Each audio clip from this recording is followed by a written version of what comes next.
Anak, alas 6 pa lang ng umaga, papasok ka na ng opisina, gulat na tanong ni Isabelita, nang mapansin ang kanyang anak na si Maria Clara na abala sa pag-check ng bag nito, nakabihis na tila handang-handa sa isang malaking laban. Nako, ma, oo. Marami akong naiwan na trabaho kagabi. Kailangan kong matapos ang lahat bago mag 8 AM ngayon, paliwanag ni Maria Clara, ang kanyang boses puno ng determinasyon at pagkabahala. Iya, baka nakakalimutan mo na, ikaw ang CEO ng kumpanya.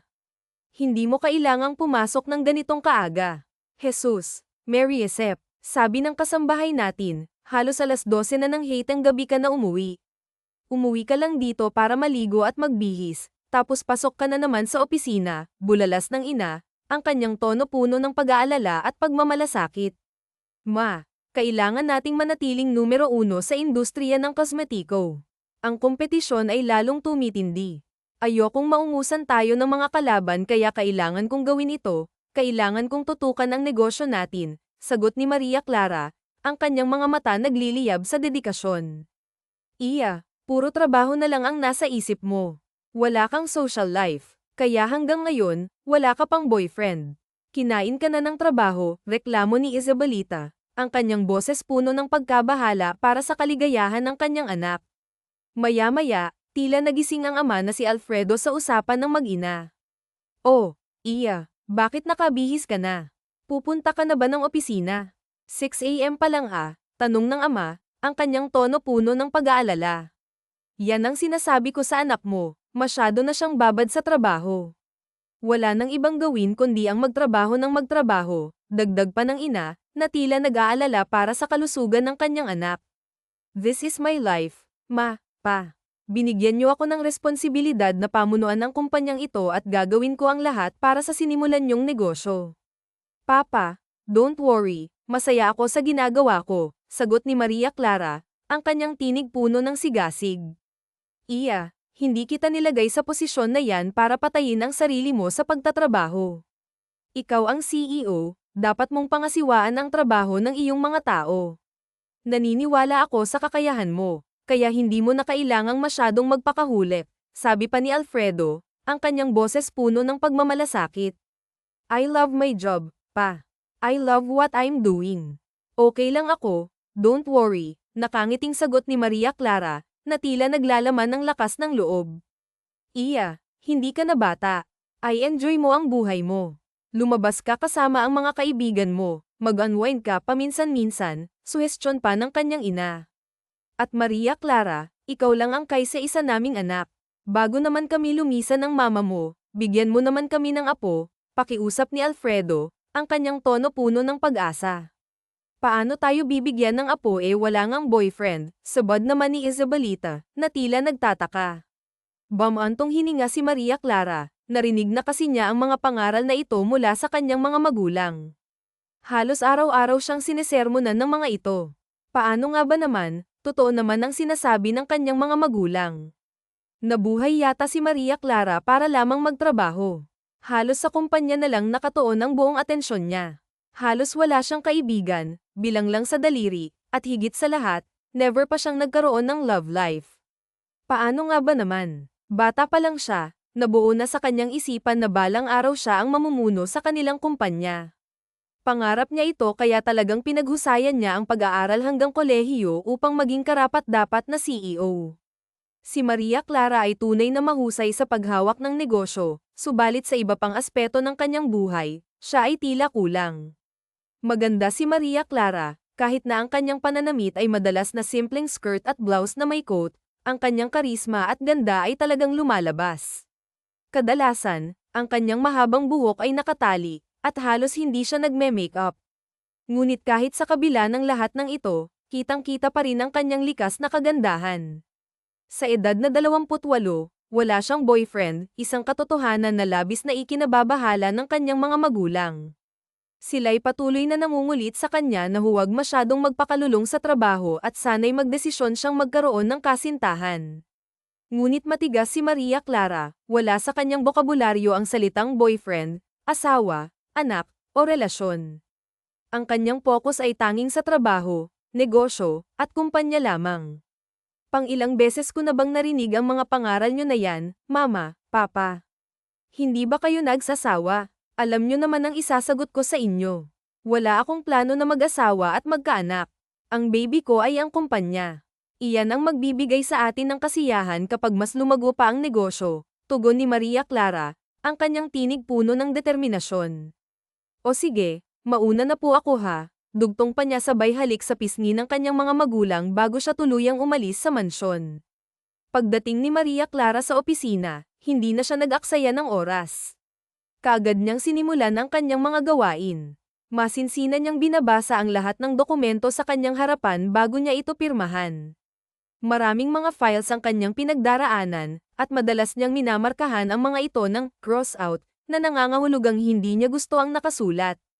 Maingat niyang sinusuri ang bawat letra.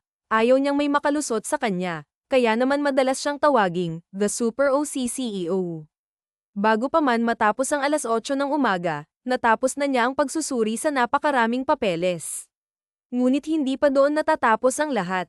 Tuwing 8:00, nagpapatawag siya ng daily meeting sa kanyang mga staff, kaya't kung baguhan ka sa kumpanyang ito, tiyak na mapaparesign ka agad dahil sa kanyang pagiging masusi. Gayunpaman, well-compensated naman ang mga empleyado, maganda ang sahod at mga benepisyo na ibinibigay ni Maria Clara sa lahat. Paano nga ba naman, talagang oras, talino, at kakayahan ang basehan para makapasok dito? Sa umagang iyon, pumasok sa opisina ni Maria Clara ang kanyang PR manager at tanging kaibigan, si Carmen, na kababata niya. Sabi ko na nga B.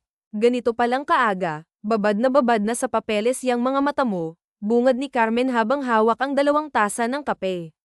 Inilapag niya ang isang tasa sa lamesa para sa kanyang kaibigan.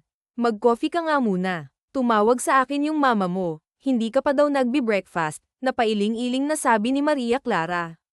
Hanggang dito talaga sa opisina may mga mata sina mama at papa, no? Hoy sis, hindi ako mata ng parents mo. May mga pagkakataon lang na sumasang-ayon ako sa kanila.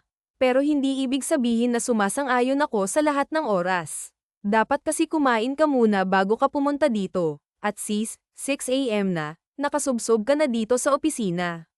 Sige, hayaan mo, next time magpapadala na lang ako ng damit mo dito. Nakakahiya naman sa mansyon nyo, umuwi ka pa, sarkastikong sabi ng kanyang kaibigan.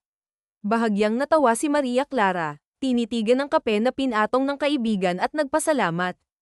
Thank you for this coffee, sis. Alam ko din na sinabi ni mama yan sa'yo na bigyan ako ng kape. Hoy, bukal sa loob ko yan ha. Bulalas pa ni Carmen. Isang umaga ng Sabado, nagulat ang mag-asawang Isabelita at Alfredo dahil kahit umaga ay nakabihis pa rin si Maria Clara ng formal attire. Isa lang ang iniisip ng mag-asawa, pupunta na naman ito sa opisina. Anak, Iya, bakit bihis na bihis ka? Bulalas ng ama. Maria Clara, Iya, baka nakakalimutan mong Sabado ngayon, dugtong naman ng ina. Yes, ma, pa, I know it's Saturday, pero nagkaroon ng problema sa factory. Kailangan kong naroon, nagmamadaling sagot ni Maria Clara. Anak, nandun naman yung mga supervisors mo at mga head ng department para lutasin ang mga issue. Hindi mo na kailangang naroon, pagsalungat ni Alfredo. No, pa. Kailangan kong makita ang problema ng personal, matigas na sagot ng anak. Hindi ka man lang ba kakain? Tanong pa ni Isabelita. No, ma. Okay na ako. Sige na po, aalis na ako, pagpapalam pa ni Maria Clara sabay beso sa kanyang mga magulang. Nagmamadali siyang lumabas ng bahay, halatang aligaga dahil sa problema sa kanilang factory. Pagkalabas ng anak, may sensinang nag-usap ang mag-asawa. Paano ba natin babaguhin ang takbo ng buhay ng anak natin? Tanong ni Isabelita. Gusto kong mag-enjoy siya sa buhay. Gusto kong maranasan niya ang mga bagay-bagay. Hindi ko pinangarap na maging ganyan ang yunakahihan natin, masyadong sub-sub at dedicated sa trabaho. Kasalanan mo to Roldan, masyado mo siyang in-expose sa negosyo, paninisi pa ng ina. Napailing-iling si Alfredo, nasa dugo ni Maria Clara ang pagiging negosyante. Oo. Pero hindi ko ginasto na maging ganyan siya ka-focus sa trabaho.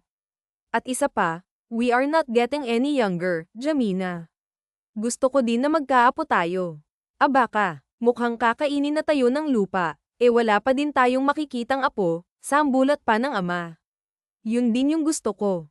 Magkaroon man lang ng boyfriend si Maria Clara nang ma-divert naman yung atensyon niya. Maganda naman ang takbo ng negosyo, bakit kailangan niyang magpakasubsob sa trabaho? Kailangang ma-in-love si Maria Clara, bulalas pa ni Isabelita. May naiisip akong paraan para mabago ang focus ni Maria Clara, napapatango sabi ni Alfredo.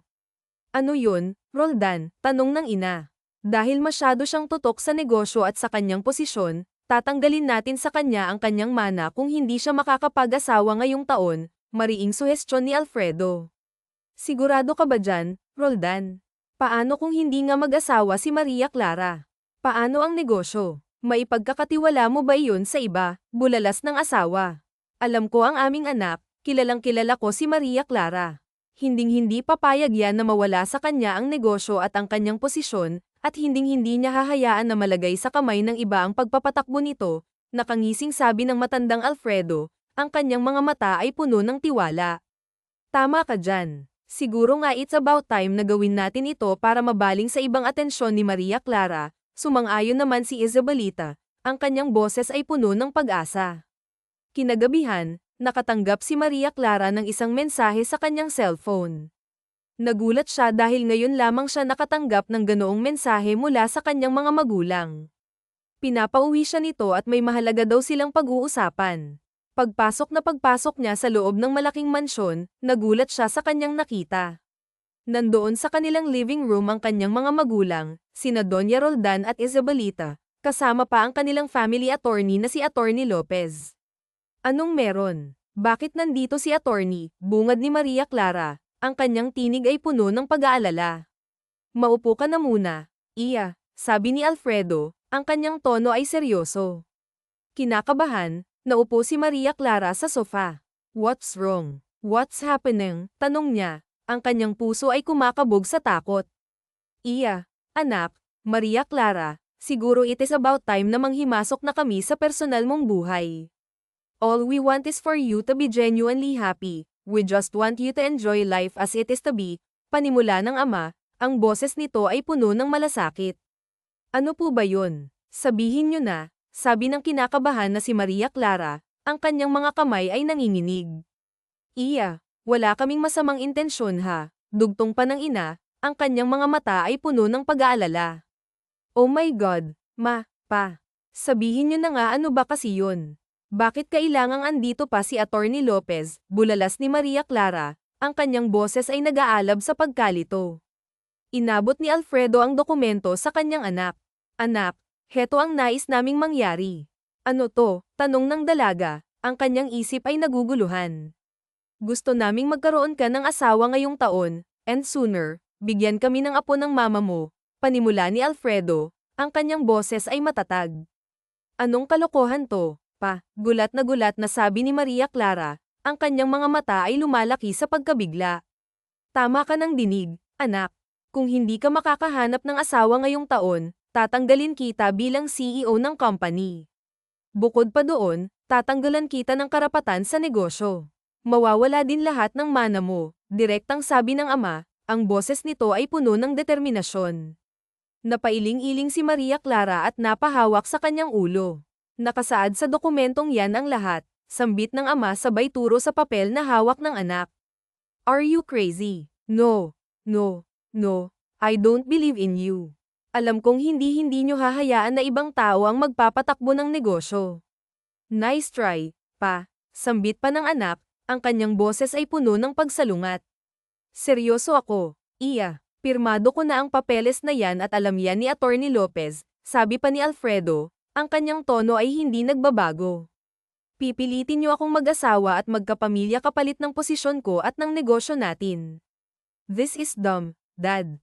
This is unfair, wika pa ni Maria Clara, ang kanyang damdamin ay nag-aalab.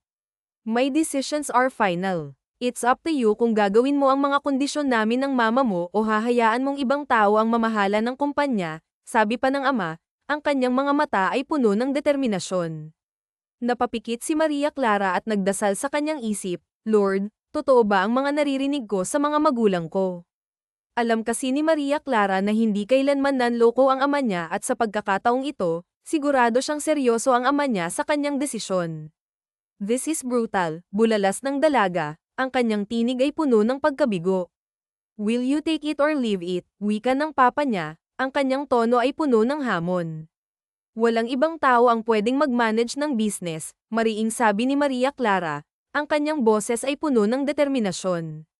So that means I take mo yung sabi namin ng papa mo, sambit naman ng kanyang ina, ang kanyang mga mata ay puno ng pag-asa. Napapikit si Maria Clara at saka marahang tumango. Okay kung yan ang magpapakagat nyo kahit hindi nyo isinasaalang-alang yung gusto ko, naiinis na sambit ni Maria Clara, ang kanyang damdamin ay nag-aalab. Pagdating ng Lunes, hindi pa din lubos maisip ni Maria Clara ang ginawang desisyon ng kanyang mga magulang. Mahal niya ang kumpanya at mahal niya ang kanyang posisyon. Ang pagiging CEO ay isang pangarap na kanyang pinapangarap mula pa noong pagkabata. Ang posisyong ipinagkaloob ng kanyang ama ay ang posisyong babawiin ng kanyang mga magulang kung hindi siya makakahanap ng mapapangasawa. Nang umagang iyon, ikinwento ni Maria Clara sa kanyang kaibigan na si Carmen ang tungkol sa naging desisyon ng ama niya. What? Kailangan mo na mag-asawa kung hindi mawawala yung posisyon mo pati na rin yung mana mo. Bulalas ni Carmen, ang kanyang mukha ay puno ng pagkabigla. Ay lakas mo pa at nang marinig ng buong floor, sarkastikong sabi naman ni Maria Clara, ang kanyang tono ay puno ng ironiya. Nagulat naman ako dyan, sis. True ba yan? Handang ipamahala ni Alfredo sa ibang kamay yung kumpanya kapag hindi ka pa nag-asawa, dagdag pa ng kaibigan, ang kanyang mga mata ay nag-aalab sa pagkabigla. Yes, handa nilang gawin yun, naiinis na sabi naman ng dalaga, ang kanyang damdamin ay nag-aalab.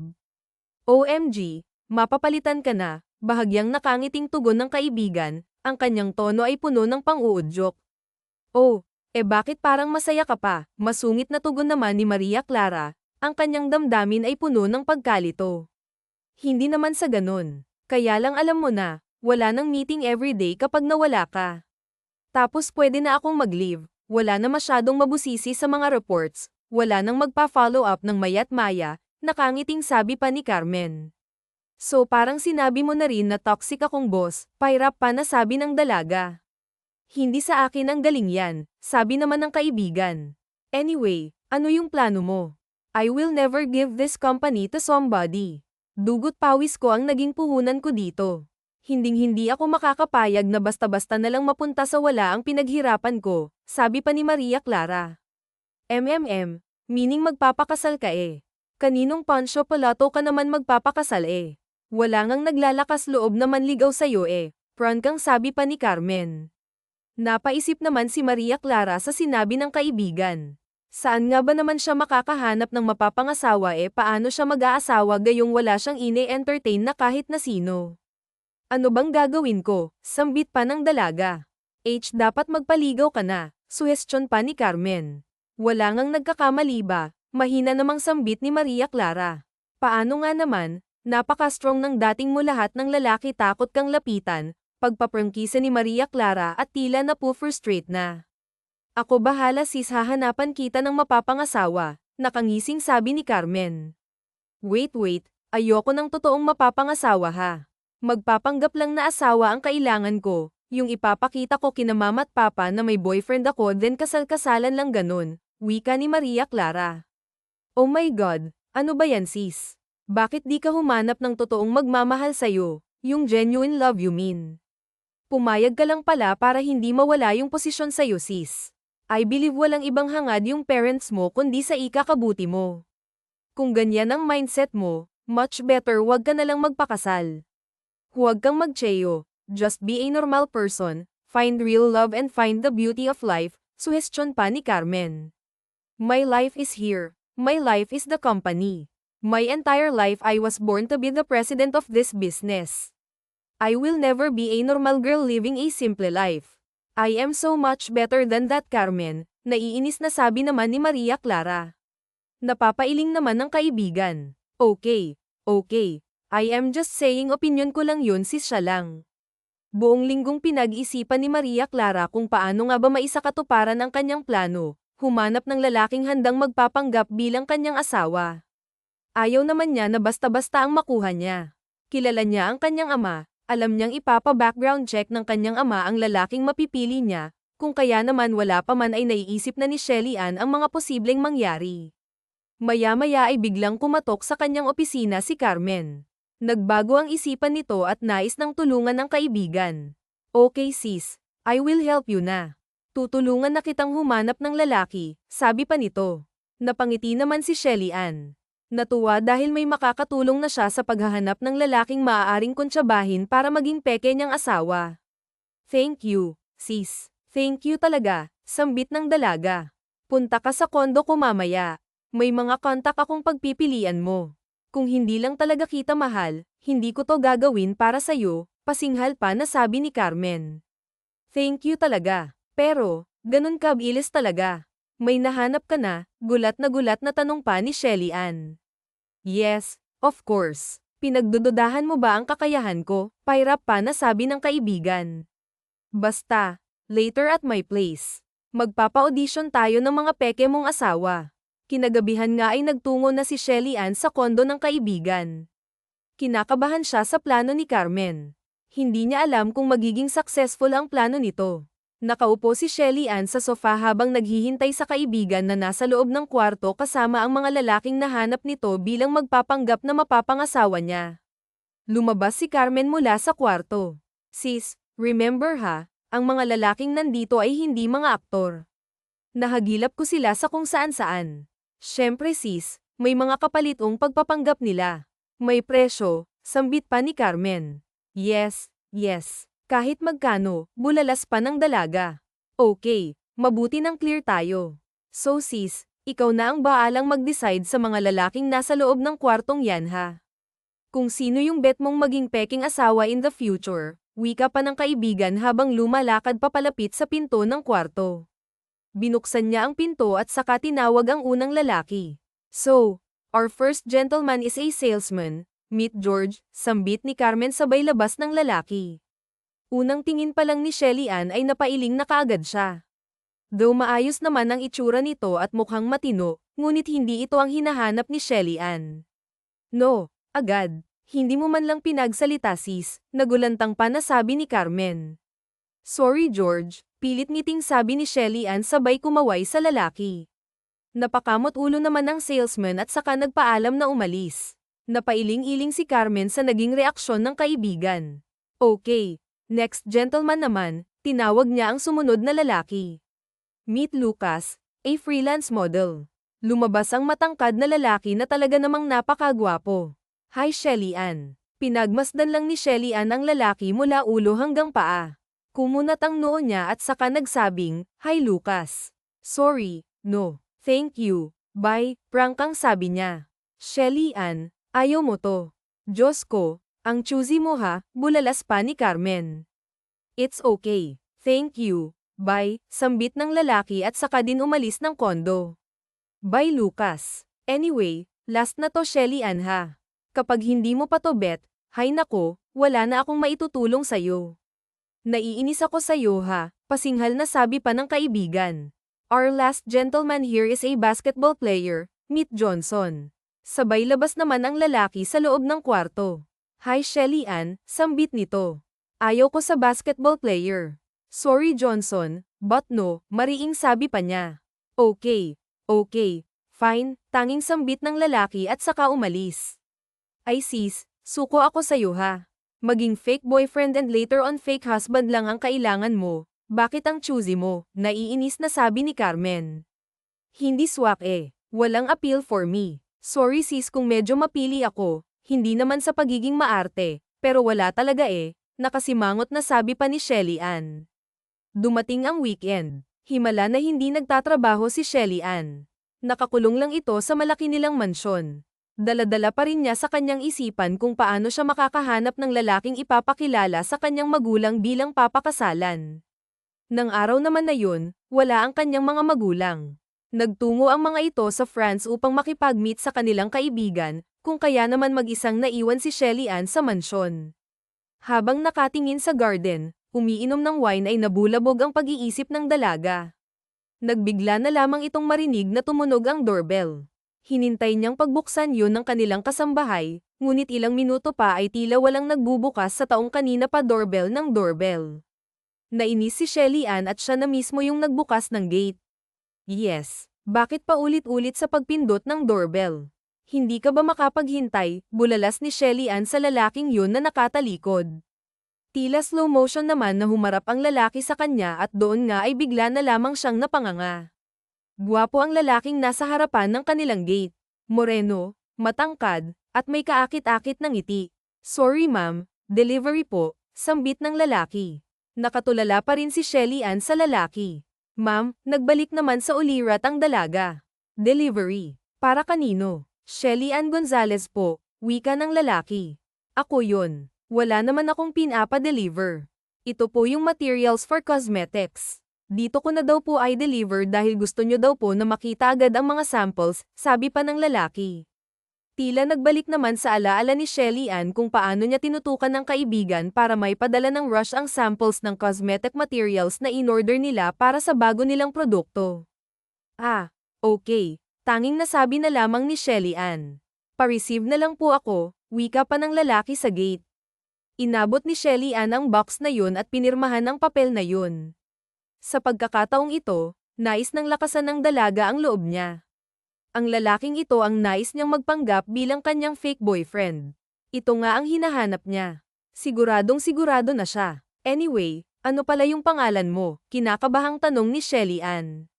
Leonard po. Leonard San Miguel, pagpapakilala ng lalaki sabay abot ng kamay nito. Marahang inabot ni Shelly Ann ang malambot na palad ng lalaki. Anyway, kilala mo naman na siguro ako, since sa akin naman yung porcelain na to, pagsusungit pa ni Shelly Ann. Leonard, can I invite you inside? Ha, ma'am, kung ano man po yung iniisip nyo, hindi po ako ganon. Bawal po yan, napapailing pa na sabi ng lalaki. Hindi kita ra-rape no. May proposal lang ako sa'yo Leonard, business proposal, tugon naman ni Shelly Ann. Anong pong proposal? Pagtataka naman ni Leonard. Come in, i-discuss ko sa'yo, sabi pa ng dalaga. Pumasok ang dalawa sa malaking bahay na iyon. Nagtungo sila sa living room area at saka pinaupo si Leonard sa magandang sofa. Ano po ba yun ma'am? Tanong ni Leonard. Pinipressure ako ng parents ko to get married.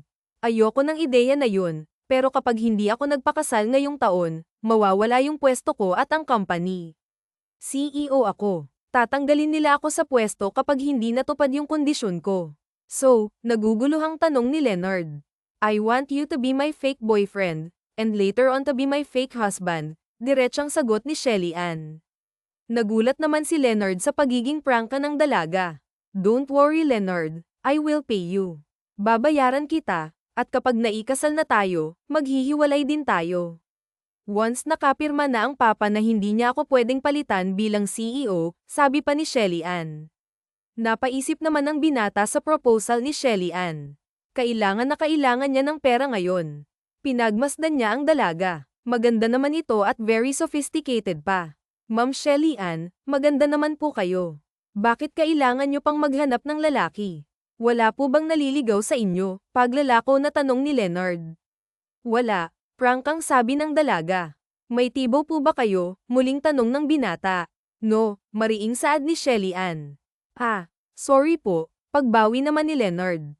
Name your price. 1 million, bulalas ng dalaga. 1 million lang, sabi ng dalaga. Napakunot noon naman si Shelly Ann. PHP 5 million, alok niya. PHP 2 million, sagot ng lalaki. Laki naman ang mata ni Shelly Ann. PHP 10 million, muling alok niya. Deal, pagtatapos ni Leonard. Napalunok naman si Shelly Ann sa narinig mula sa lalaki. Agad-agad na pumayag ang lalaking iyon sa kanyang alok. Pagkaraan naman ay tsaka lamang napagtanto ni Shelly Ann ang kanyang naging desisyon. Ni hindi man lang alam ang background ng lalaking inalok niya. Ni hindi man lang alam ang iba pang detalye nito. Basta ang tanging naisip lamang niya ay ang lalaking ito, si Leonard ang nais niyang maging asawa, peking asawa. So what should I do? Tanong ni Leonard. Nagulat naman si Shelly Ann sa biglaang pag-i-English ni Leonard dahil ang alam lamang niya ay delivery man ito. Napaihit ng ulo si Shelly Ann. Leonard, delivery man ka lang ba talaga? I mean, dapat alam ko ang background mo right? Syempre, for sure, tatanungin ako ni mama at papa. Tatanungin din ako sigurado kaya dapat alam ko, sambit niya. Tinitigan ni Leonard ang mga matang yun ni Shelly Ann na puno ng mga tanong. I am actually the owner of the cosmetic materials na in-order nyo. Startup company kami, kaya very thankful ako na sa akin kayo nagtiwala na kumuha ng materials. I personally wanted to deliver these items to you para din makapagpasalamat dahil big deal sa amin ang pag-o-order nyo, paglalahad ni Leonard. Nagulat si Shelly Ann sa pinagtapat ni Leonard, kung kaya naman ibang-iba ang postura nito at kung paano ito makipag-usap sa kanya. I personally like your materials, quality, and at the same time affordable, tanging sambit niya. Kung gayon, may company ka naman pala. Bakit kinagat mo yung proposal ko? Pagtataka pa ni Shelly Ann, 10 million is 10 million. Sa katulad ng kumpanya ko na nagsisimula pa lang, napakalaking bagay ng 10 milyon. It will go a long way, tugon naman ni Leonard. And bilang pasasalamat na din sa'yo, I also want to help you sa problema mo. Thank you, tanging sambit ng nauutal na si Shelly Ann. So paano magiging script natin? Nakangiting tanong ni Leonard. Pagkatapos nga ng tagpong yun ay nagsimula ng magplano ang dalawa para sa gagawin nilang pagpapanggap. Kailangan nilang mapaniwala sina Alfredo at Isabelita na magkasintahan sila. Kailangan maging kapanipaniwala ang pag-iibigan nila. Nang araw na iyon ay nagkita ang dalawa sa isang coffee shop. Hayun nga at kanina pa naroon si Leonard, hinihintay si Shelly Ann. Nang dumating ang dalaga ay bigla na lamang itong napatingin sa suot nitong relo. Usapan natin 8 p.m, tanong ni Shelly Ann. Yes, tugon ni Leonard, 7 p.m pa lang nga, kunot noong tanong ng dalaga. And yet, andito ka na din, masayang sabi naman ng nakangiting binata. Well, I'm always isang hour early, sambit naman ni Shelly Ann. And so I am, tugon naman ni Leonard. So, ano bang plano natin? Are we going to tell your parents that I have a very successful company? No, you don't have to. Sabihin mo ang totoo na may startup company ka. Bilib ang papa sa mga katulad mo na nagsisikap para mapaunlad ang kumpanya. Ganyan-ganyan siya nag-start kaya sobrang ina-idolize ko siya at ayokong pabayaan yung company na sinimulan niya. Kaya dapat hindi ako mapalitan dito. I will do everything para mapangalagaan ang kumpanya, paglalahad pa ni Shelly Ann. Napatango naman si Leonard sa mga sinabi ng dalaga. Sa pagkakataong ito ay tila humanga siya sa dedikasyon ng dalaga. Ngunit sa kabilang banda, nag-iisip siya kung paano ba ang buhay ng babaeng kaharap niya sa personality na nakikita niya. Mukhang sob-sob ito sa trabaho. I understand, Michelle Ann, pero sa tingin ko tignan mo din in other perspective ang gusto ng parents mo. Baka masyado ka ng Shelly Ann na lang ang itawag mo sa akin. Yes. Masyado akong nagbababad sa trabaho, but this is all I have. Ito ang gusto kong gawin, sambit pa ni Shelly Ann. Anong latest sa fashion? Anong current news? Anong popular songs ngayon? Alam mo ba ang latest sa showbiz? May update ka ba sa buhay ng parents mo ngayon? Biglang pagtatanong naman ni Leonard. Napaisip naman si Shelly Ann sa mga tinatanong ni Leonard. Kasunod ay napailing ito. No, hindi mo na alam ang nangyayari sa mundo, Shelly Ann. I will do what you want, hindi lang dahil sa 10 millions. I will do it kasi gusto kitang tulungan na makita ang mundo outside your company or else hindi ko to gagawin, pananakot pa ni Leonard. Okay, fine, napabuntong hininga na sambit naman ng dalaga. Nag-usap nga ang dalawa patungkol sa kanilang magiging setup at ang mga magiging detalye ng kanilang pag-iibigan. Nais ni Shelly Ann na palido ang lahat bago niya iharap ang lalaking ito sa kanyang mga magulang. Isang gabi naman, habang sabay-sabay na naghahapunan ang pamilyang iyon, naisip ni Shelly Ann na formal nang ipakilala si Leonard bilang kanyang boyfriend sa kanyang mga magulang. Magkasama sa iisang kotse ang dalawa patungo sa isang fine dining restaurant kung saan nila imi-meet ang mga magulang ng dalaga. Habang patungo sila sa venue ay kanina pa nga ang question and answer ng dalawa para maging maayos ang pakikiharap nila kay Isabelita at Alfredo.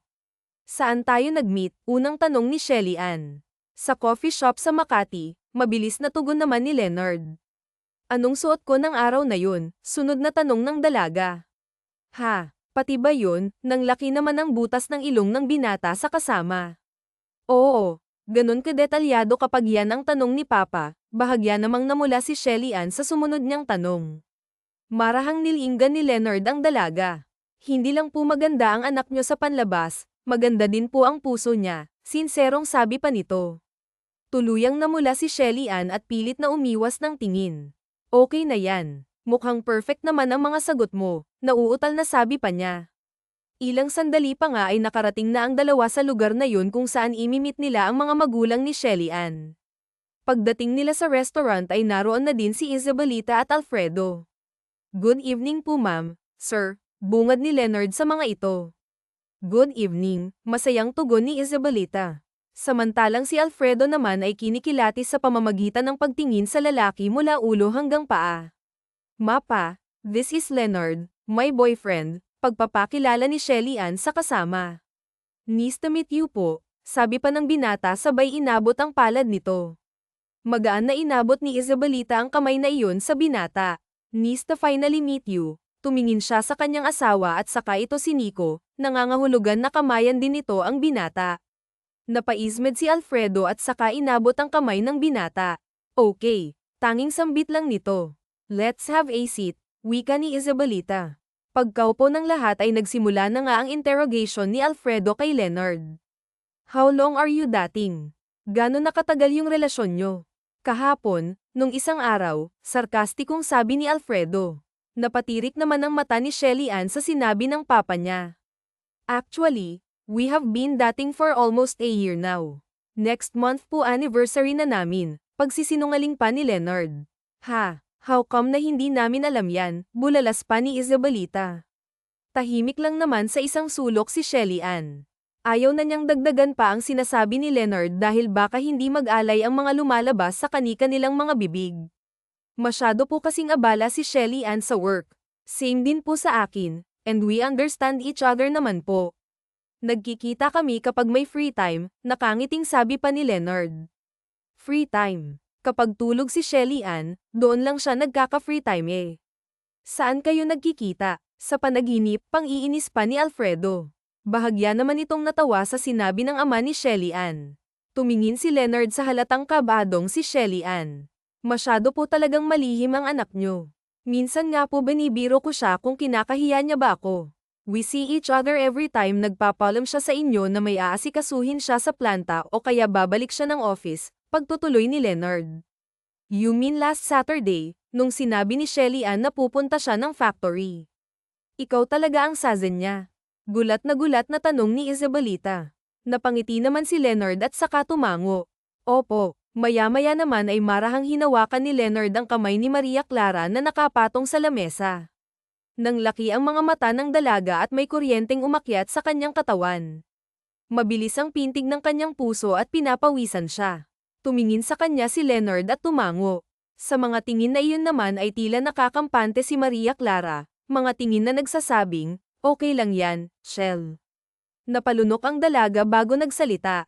Actually, ayokong isipin nyo na may boyfriend ako, kaya lang sobrang kulit nyo kasing dalawa kaya ayan, pinaalam ko na sa inyo na may boyfriend ako. Kunot noon naman ang matandang lalaki. Hindi pa rin siya naniniwala sa mga sinasabi ng dalawa. Anong trabaho mo, Leonard? Masungit na tanong ni Alfredo. May startup company po ako, mga cosmetic materials. Yes, it is a new company, but I believe the sooner or later magiging malaki din po ito, tugon naman ni Leonard. Cosmetic materials. Baka naman kaya mo niligawan si Shelly Ann ay dahil may hidden agenda ka sa kanya. Alam mo naman siguro kung anong negosyo na meron kami, punong-puno ng noo na sabi pa ni Alfredo. May intensyon po for Shan ay walang halong panloloko.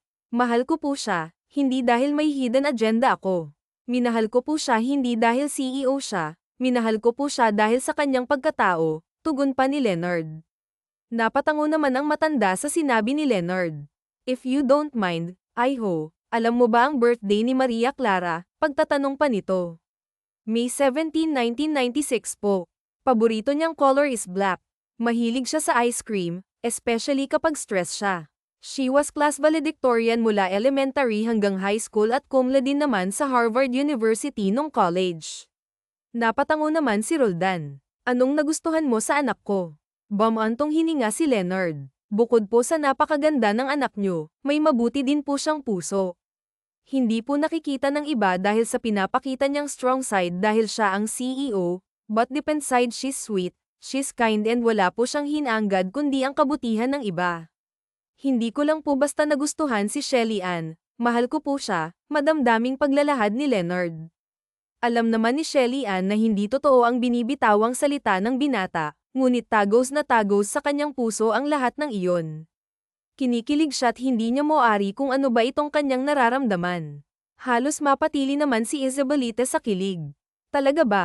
Ay ho, ang sweet mo naman pala kay Maria Clara. Sa mga katagang iyon naman ay tila nakumbinsi na si Alfredo sa pekeng relasyon ng dalawa. Bamaling ito sa kanyang anak na kanina pa namumula. Ikaw iya, parang si Leonard lang yung expressive sa relasyon nyo. Wika pa ni Alfredo. Mahal ko po si Leonard. Siya lang ang nakakaintindi sa akin kahit lahat ng tao ay hindi ako nauunawaan. He's the first person na nakikinig sa akin, nauutal na tugon naman ni Maria Clara. Pinisil ni Leonard ang hawak nitong palad ng dalaga. Ma'am, sir, bungad pa niya. Ano ka ba? You can call us tita and tito for now, singit pa ni Isabelita. Ngumiti naman si Leonard. Binitawan nito ang pagkakahawak sa palad ni Maria Clara at may dinukot sa bulsa. Tito, tita, I want you to witness the special event, panimula ni Leonard. Lumingon ito sa mukha ni Shelly Ann na bakas ang pagtataka. Isang maliit na box ang dinukot nito sa bulsa at binuksan ito sa harapan ng dalaga. Maria Clara, I want you to be my forever. Gusto kong maging parte ng kaligayahan mo pati na din ang kalungkutan mo. I will never allow you to be alone again, Shelly Ann. Will you marry me? Madamdaming tanong ni Leonard. Nanlaki ang mga mata ni Maria Clara. Wala sa plano ito. Wala pa sa plano nila na ngayon yung gabi na ang magaganap na pag-aalok niya ng pekeng kasal. Gayunpaman, tila kumbinsidong kumbinsido naman si Shelly Ann sa eksenang iyon. Ramdam niya ang kilig na kanina pa niya pinipigil. Ganito pala ang feeling ng pag-ibig, sa isipan niya. Ganito pala ang feeling ng inaalok ng kasal. Iya. Tinatanong ka ni Leonard, sabi pa ni Isabelita. Nagbalik naman sa ulirat si Maria Clara at nahimasmasan. Yes, of course. Papakasal ako. Papakasal ako sa'yo, Leonard, tugon pa niya. Marahang sinuot ni Leonard sa daliri ni Shelly Ann ang singsing na iyon. Nag-aalinlangan naman si Leonard kung hahalikan niya ba ang dalaga. Kapag hindi naman niya iyon ginawa ay siguradong magdududa ang mga magulang nito. Kung kaya naman naglakas loob siyang hagkan ang mga labi ni Shelly Ann. Napapikit naman si Shelly Ann nang biglang lamapat sa kanyang mga labi ang malambot na labi ni Leonard. First time ito, ang unang pagkakataon na mahalikan siya sa labi. Nakakakiliti, nakakakilig, para bang may kuryente na gumagapang sa buong katawan. Hindi niya maintindihan, pero pakiramdam ni Maria Clara ay nasa alapaap siya ng mga sandaling iyon. Pagsingit naman ni Alfredo nang mapansin na ilang segundo na din na hinahalikan ni Leonard ang anak. Biglang bumitaw si Leonard sa pagkahalik sa dalaga. Tinitigan niya ito sa mga matang marahang dumidilat, gumiti siya at saka nagsabing, pasensya na po, masaya lang po ako. Pinigil naman ni Shelly Ann ang kanyang itik, ngunit halatang halata naman sa kanyang itsura ang kasiyahan ng mga sandaling iyon. I'm so happy for the two of you, especially for you, Maria Clara. Pag-usapan na natin sa susunod ang kasal, ha? Tapos bigyan nyo na kami agad ng apo, nananabik na sabi naman ni Isabelita. Napailing naman si Shelly Ann sa tinuran ng kanyang ina. I hope di mo to ginagawa para lang sa posisyon, iya. Dahil kapag nalaman ko na pinagluloko nyo lang kaming dalawa ng mama mo, alam mo na ang mangyayari, pagpapaalala pa ni Alfredo. Bamaling din ito kay Leonard at nagsabing, pati sayo, pati ikaw madadamay. Papa, dapat maging masaya nga ba ito? Ikakasal na ito, naman ang matagal mo nang hinihintay ba? Pagtataray pa ni Shelly Ann. Huwag po kayong mag-alala, hindi po namin kayo niloloko ni Maria Clara. Mahal na mahal po namin ang isa't isa, tito, tita, pagsingit naman ni Leonard. Nako, ay ho, mama at papa na lang din yung itawag mo sa amin. Kanina okay lang yung tito at tita. Ngayon ay kakasal na kayo, aba. Dapat mama and papa na din yung tawag mo sa amin, masayang sabi ni Isabelita. Napangiti naman si Leonard. Sige po, mama, papa, sabi pa niya. Pagkaraan ng mahalagang tagpo na iyon ay naisipan naman ni Shelly Ann at Leonard na mag-usap sa isang parke. Grabe yung eksena mo kanina, ha? Hindi ko akalain na ganun ka kagaling, pagpuri ni Shelly Anna. Kagaling humalik, biro pa ni Leonard. Baliw, ganun ka kagaling magpanggap, parang matagal mo nang ginawa, ah? Sabi naman ni Maria Clara. Siyempre dapat ka panipaniwala, no? Baka mamaya pumalpak, sayang ang PHP 10 million, sambit pa ni Leonard. Huwag kang mag-alala, sayong-sayo ang 10 million, pahirap naman na sabi ni Maria Clara. Pero aside from that, I really love your parents. Kaya dapat bago matapos ang lahat ng to, bagong Shelly Ann na ang makita nila, ha? Dapat you open yourself to the world. At sooner or later, tila hamin na naman ang tinig ni Leonard. Makahanap ka ng taong mamahalin mo. Mamahalin more than your company. Ngumiti lang ang dalaga at saka bumulong. Sana ikaw na ang taong yun. May sinasabi ka, pagtatanong ni Leonard. Ha, wala. Sabi ko nagulat ako sa biglaan mong pag-alok ng kasal, wala sa plano yun. Ah, pasinghal na sabi ni Maria Clara. Ayaw mo bang mas mapabilis? Tsaka sayang yung moment eh. Nakuha ko na yung loob ng mama mo kahit medyo hesitant pa yung papa mo, sabi pa ng binata. Okay lang, at least okay ka sa kanila. Okay na yang si papa, feeling ko nakuha mo naman yung loob niya. So next step tayo, kasal, saad ng dalaga. But before we get married, I mean fake wedding, gusto ko sana magkapalagayan muna tayo ng loob, Shelly Ann. I mean no personal attachment, purely business para lang mas maging kampante tayo sa isa't isa, pakiusap pa ni Leonard. Naukit naman sa isip ni Shelly Ann ang sinabi ng binata na, no personal attachment. Meaning walang mai-in-love, pero parang salungat nga ang nararamdaman ng dalaga. Dahil parang unti-unti nang nahuhulog ang loob niya sa binatang kailan lamang niya nakilala. Walang problema sa akin, sao ba? Baka may magalit, girlfriend-asawa, nahihiyang tanong ni Shelly Ann. Napatawa naman si Leonard. Girlfriend, asawa, wala, no, walang nagkakamaling pumatol. Ang gwapo-gwapo mo tapos walang pumapatol, sao, bulong ni Maria Clara. Ha, may sinasabi ka ulit, pagkumpirma ni Leonard sa narinig. Wala, ang sabi ko choosy ka siguro, pagsisinungaling ng dalaga. To be honest with you, naging busy din ako sa business at pagtatayo ng business ko. Hindi ko talaga naisip ang ganyang bagay. Happy na din naman ako as single, tugon naman ni Leonard. Ba't mo naman natanong yan? Ah, wala, syempre mahirap na, no. Kung may girlfriend or asawa ka pala, baka mamaya sumabit pa tayo, sabi pa ni Shelly Ann.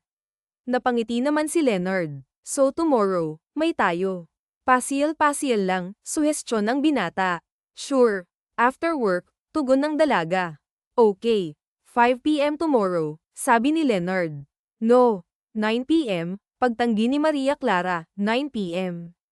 Ayan ka na naman eh, nagpapatalo ka na naman sa trabaho.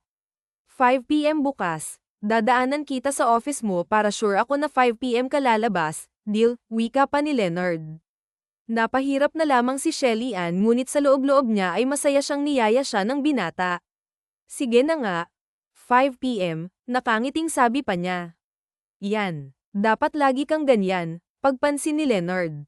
Anong ganyan, pagtataka ni Maria Clara. Ganyan, yung ngumingiti, mas lalo kang gumaganda at bumabata kapag nakangiti ka. Gawin mo yan madalas, ha, wika pa ni Leonard. HMM. Sige na. Mauna na ako, sobra na yung pagiging bolero mo, sanggal pa ng dalaga. Kinabukasan, katulad nga ng kanilang napag-usapan ay nagkita nga ang dalawa.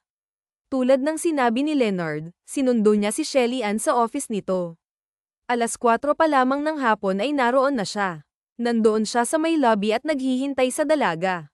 Hindi naman maiwasan ang mga empleyadong nandoon na tignan at pag-usapan si Leonard.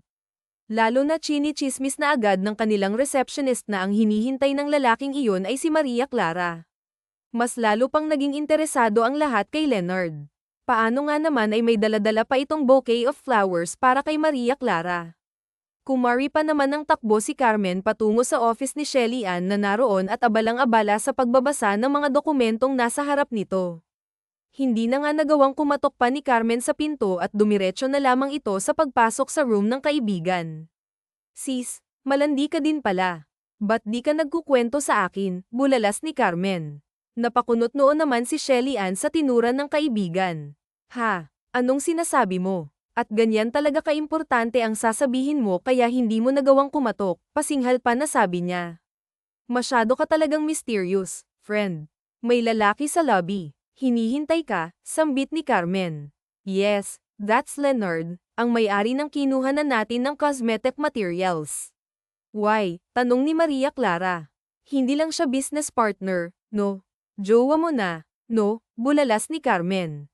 At saan mo naman nakuha yung idea na yan, Carmen? Pagtataka ng dalaga. Sis, may dala-dalang bouquet of flowers. Siguradong para sa'yo yun, sambit pa ng kaibigan. Nanlaki naman ang mga mata ni Maria Clara at palihim na kinikilig. Ayan, lahat ng tao dito sa floor pinagtitinginan siya. This is the first time na may lalaking naghihintay saw na may pabulaklak, sis. I'm so happy for you, masayang sabi ni Carmen. Pagkarinig ni Maria Clara ay mabilis naman itong kumilos.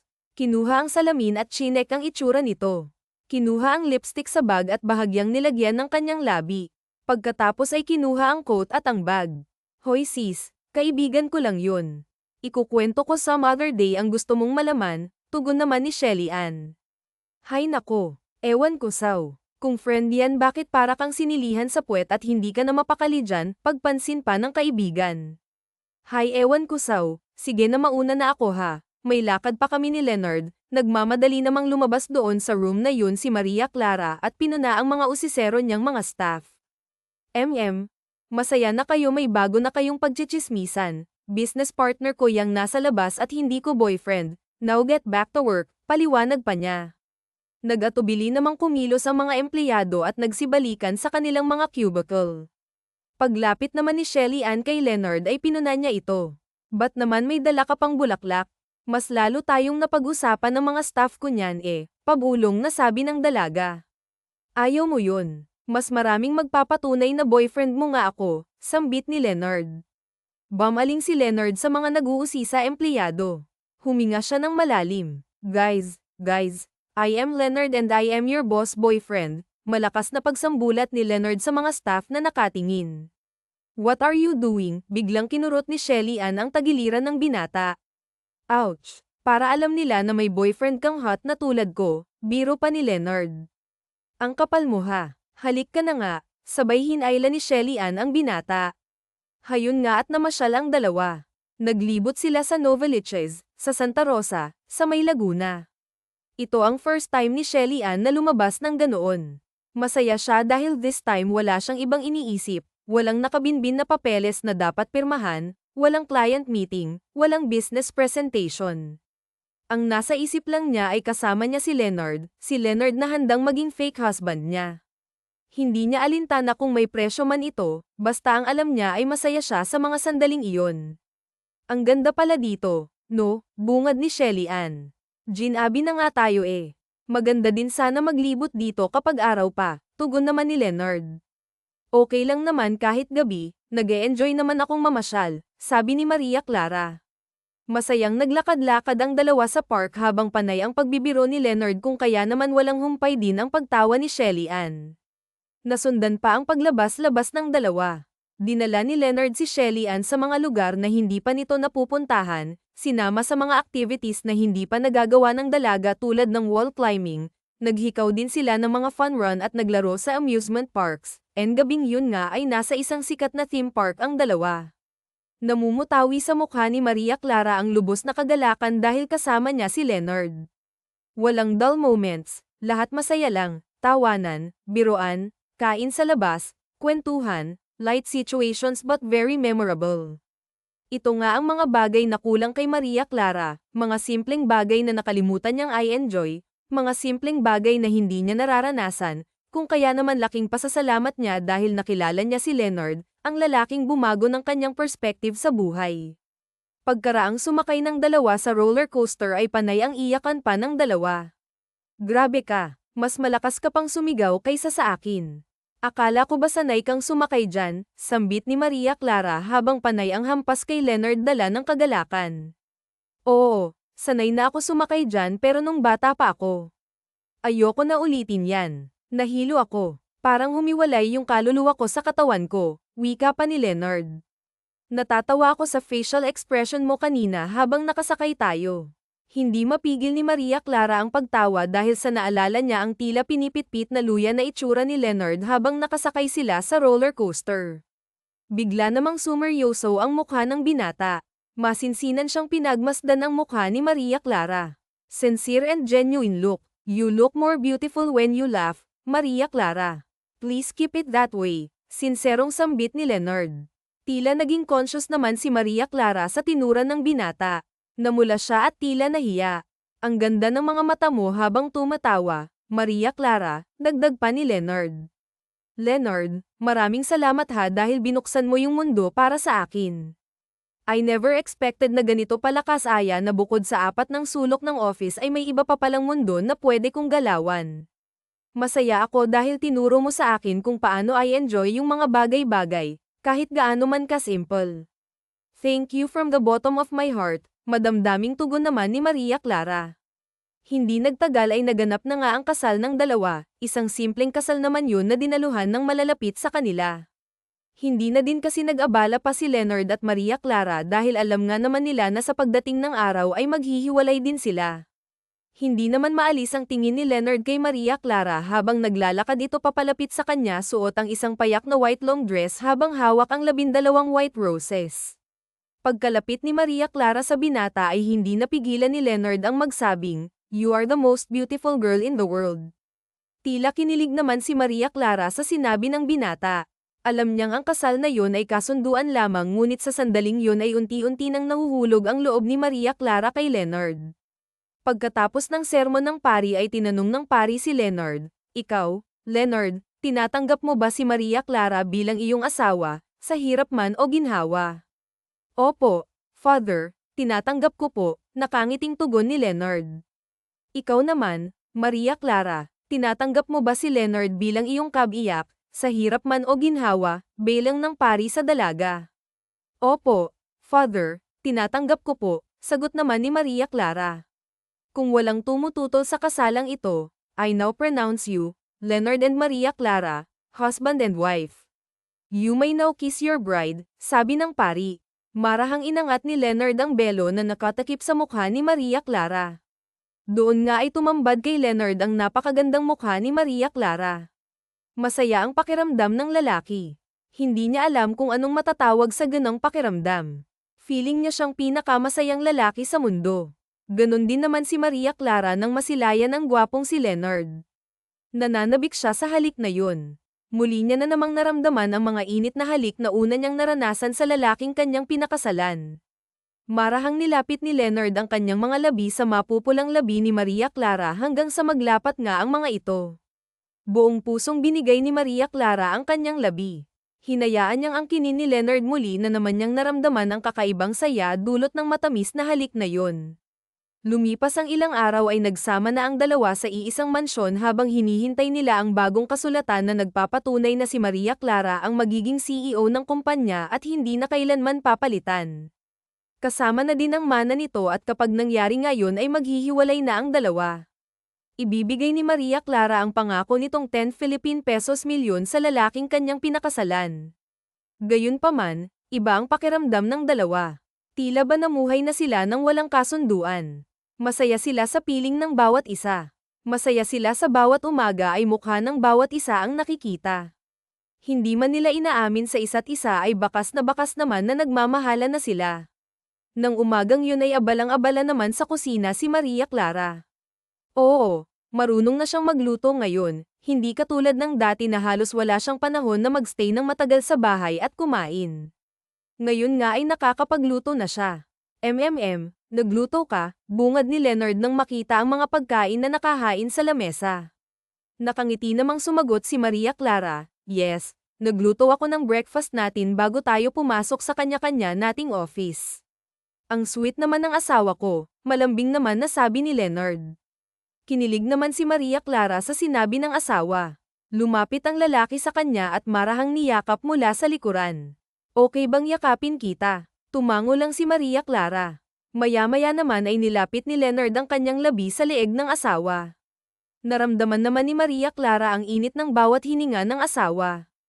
"Okay lang ba na halikan kita?" bulong ni Leonard.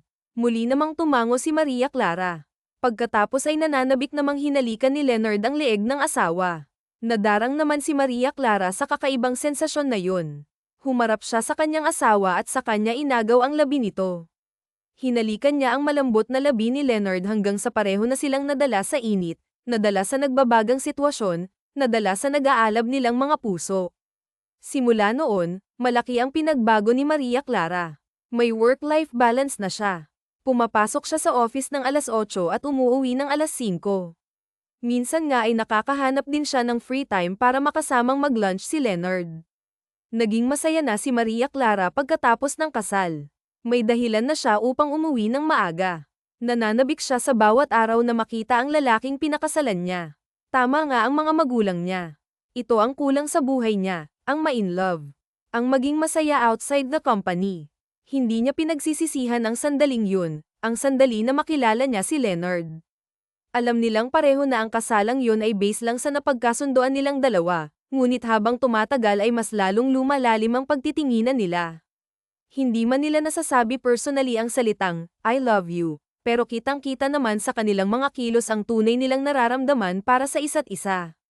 Isang Sabado, dumating sa kanilang bahay ang mga magulang ni Maria Clara kasama nilang muli ang kanilang family attorney dala-dala nitong importanteng dokumentong iyon. Naroon sila sa living area ng bahay habang nakaupo sa sofa. Like what I promised, ito ang kasunduan natin. Inabot ni Alfredo kay Maria Clara ang dokumentong yun, yan ang nagpapatunay na ikaw na ang magiging CEO ng company hanggang kailan mo gustuhin. Kasama na din dyan ang mamanahin mo. Hindi naman alam ni Maria Clara kung ano ang mararamdaman niya ng mga sandaling yun. Ito na kasi ang magwawakas ng pagsasama nila ni Leonard. Ito ang hudyat na matatapos na ang kasunduan nila. Bakit parang hindi ka masaya, Iya? Ito naman ang gusto mo, diba? Pag-aalala naman ni Isabelita. Okay lang ako, Maria. Thanks po. Hindi may pintang tugon ni Maria Clara. Malaki ang nakita kong pagbabago sa'yo, Iya. Nagre-reflect lahat ng ginawa mo sa trabaho at buhay mo, and we are happy dahil sinunod mo kami. Hindi ba mas masaya kapag hindi lang puro trabaho ang inaatupag mo? Sabi pa ni Alfredo at saka ito bumaling kay Leonard.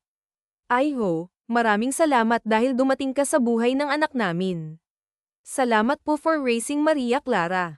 Salamat po sa inyo dahil kung hindi dahil sa inyo, hindi ko din po makikilala ang pinakamasipag, pinakamapagbigay. Tila pananamlay ng dalawa. Dapat masaya sila pareho dahil secured na ang posisyon ni Maria Clara bilang CEO samantalang si Leonard naman ay makukuha ang pangakong 10 milyon, ngunit lungkot ang nararamdaman nila pareho. Hindi sila masaya na ito ang huling mga sandali na magkasama sila. Naglakas loob si Leonard na lapitan si Maria Clara na noon ay nasa veranda habang umiinom ng wine, halatang malalim ang iniisip. Maria Clara, can we talk? Marahang sabi ni Leonard. Napalingon naman si Maria Clara sa kanya at pilit ang ngiti.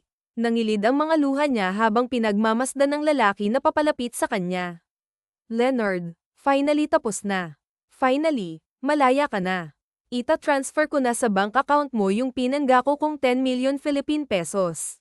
Leonard, thank you ha. Thank you for bringing out the best in me.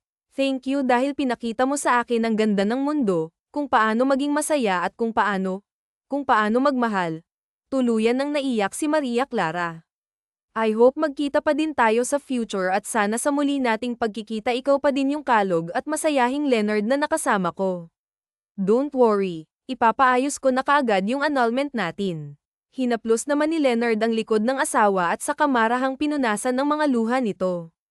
Hindi ko matatanggap yung 10 milyon. Hindi ko kayang tanggapin ang halagang yun dahil pakiramdam ko niloloko kita. Alam ko na naging usapan na natin na no personal attachment pero, Maria Clara, nahulog na ako sa'yo. I fell in love with you, Maria Clara. Mahal kita at sa bawat paglipas ng mga araw na kasama kita, mas lalo pang lumalalim yung pag-ibig ko sa'yo. Tuluyan na ding umiyak si Leonard. Nanlaki ang mga mata ni Maria Clara sa narinig mula sa kanyang asawa. Napangiti siya at napuno ng pag-asa ang kanyang puso. Leonard, mahal din kita. Wala to sa plano pero kusa ko siyang naramdaman eh. Mahal din kita, Leonard, mahal na mahal, pagtatapat ng pag-ibig naman ni Maria Clara. Talaga. Mahal mo din ako, nananabik na tanong ng lalaki. Oo, pagkarinig noon ay saka naman muling hinagkan ni Leonard ang kanyang asawa. I love you, my wife. I love you too, my husband, tugon pa ni Maria Clara. Kalaunan ay pinagtapat ng dalawa sa magulang ni Maria Clara ang kanilang naging kasunduan at sinabi din nila na ngayon ay tunay na silang nagmamahalan.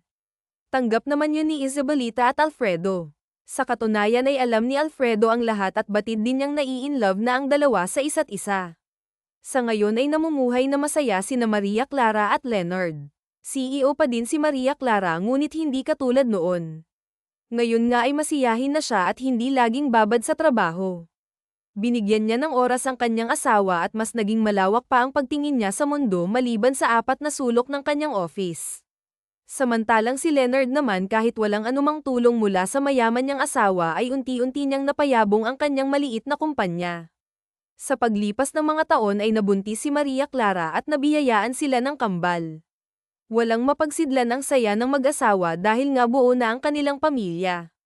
Ito na nga din ang hinihintay na bundle of joy ni na Isabelita at Alfredo kung kaya naman lubos na maligaya ang mag-asawa dahil may apo na din sila sa wakas. Hindi lang isa, kundi 2. Sabi nila ang pag-ibig daw ay kusang dadating. Huwag nating hintayin, huwag tayong magmadali. Darating din ang tao na inilaan para sa atin sa tamang panahon at sa tamang pagkakataon. Sabi nga sa Romans 28 minuto pasado alas 8, and we know that in all things God works for the good of those who love Him, who have been called according to His purpose. Wakas.